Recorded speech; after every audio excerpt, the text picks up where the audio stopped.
Chris's single, Waves of Stone, is out June 3rd. Waves of Stone, that's a pretty interesting title. Chris, what is this song about? Waves of Stone, the title refers to miscommunication and non-communication, silence that I experienced in the final weeks of a relationship.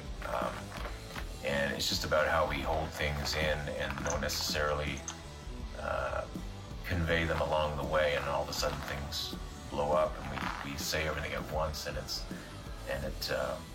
about the price of not talking, essentially. Waves of Stone were what I felt coming back at me, basically waves of nothing, waves of a wall. The price of not talking to each other when you should be.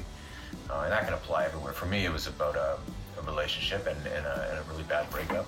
It was a tough time, but that's what gives rise to these kinds of tunes. It's a very aggressive song, but it's so fun to play that kind of stuff, and you just get one out of the way and get it out there and get those riffs down in the first position key of E on the guitar. It just feels really good to play down there, and it's just a classic blues tune, really. It's done up in a really modern rock, almost prog rock kind of way, with some of the stuff that we're doing on it. And what made you ask Jarikas Singleton to play guitar on that tune? Yeah, Jarikas is a fantastic guitarist and artist from Mississippi. He's built up quite a name for himself down south, and he was on Alligator Records. And I met him in Memphis at the International Blues Challenge one year, and I was just blown away by him. And I got to talking to him in the Orpheum Theater in Memphis, out in the lobby. And we just kind of started chatting, and we just kind of stayed in touch. And I just called him up and asked him if he wanted to do it. It's the contrast in the styles. He's sort of, with his solo, he's sort of up on the mountaintop doing these sort of grand, long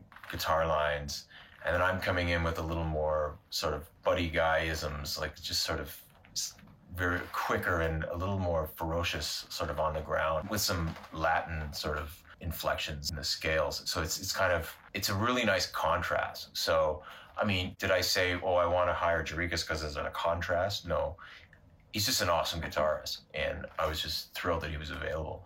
But after I heard what he was doing, my part was balanced off against what he was doing, and I got to sort of pull out my love for Santana. When we were recording it, I was listening to a lot of Clapton's live in the 70s, Crossroads 2, that box set where it's a chronicle of his live.